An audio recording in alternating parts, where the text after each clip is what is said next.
Well, hey folks, how's it all going? And oh man, we got some pork chops today. And we got, I've never tried this before. This shake and bake crunchy pretzel. And that just sounds good, doesn't it? And we're gonna do this super simple, folks. If you're ever been hesitant about making pork chops, breaded pork chops in an air fryer, I'm gonna show you the simplest way. Remember, if I can do it, so can you. So I tell you what, let's get going.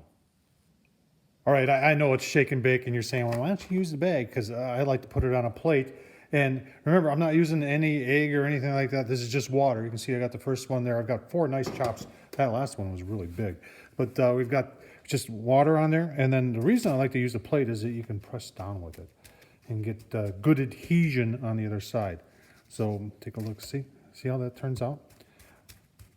Now on a breading like this, you really don't, sometimes I'll go twice just to make sure I'm getting all in every little spot. Nice and breaded, but that's how I do it. And then into the basket it goes. And I'll do the rest and then give you a look-see once before we put it on. All right, folks, so we got everything ready. Oh man, look at that, looking good. I did spray. Pork chops are kind of lean, not a whole lot of fat in them. If this was chicken, there's a little bit more fat in like the legs and wings and such. So I did spray just a little bit of canola on, and that'll help brown that stuff up, because really you want it to brown up. So onto the Cosori we'll go. If you're curious as to what I always, 95% of the time, I cook at 400. So we'll set 400 and leave it at 15 minutes, turn it on, give you a look-see in 10. Stay tuned for that, folks. All right, folks, 10 minutes. Let's take a look. Oh yeah, browning up real nice. We're gonna give them a flip and keep on going and give you another look-see. All right, folks, flip them 10 minutes on the other side. Let's take a quick look. Oh, look at how they're browning up. So these are just about done.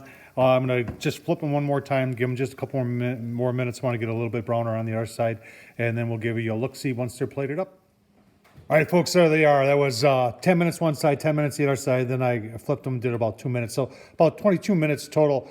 Shake and bake crunchy pretzel, folks. I'll tell you what, let's take a little taste test here. Nice and crunchy on both sides. Turned out really nice. All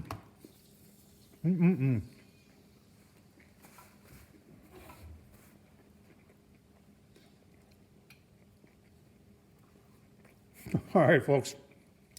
Hope you enjoyed this. Super simple to do. Heck, the kids could even do this. Tom Horseman on YouTube. Thumbs up, leave a comment. And as always, folks, appreciate you watching. Thank you.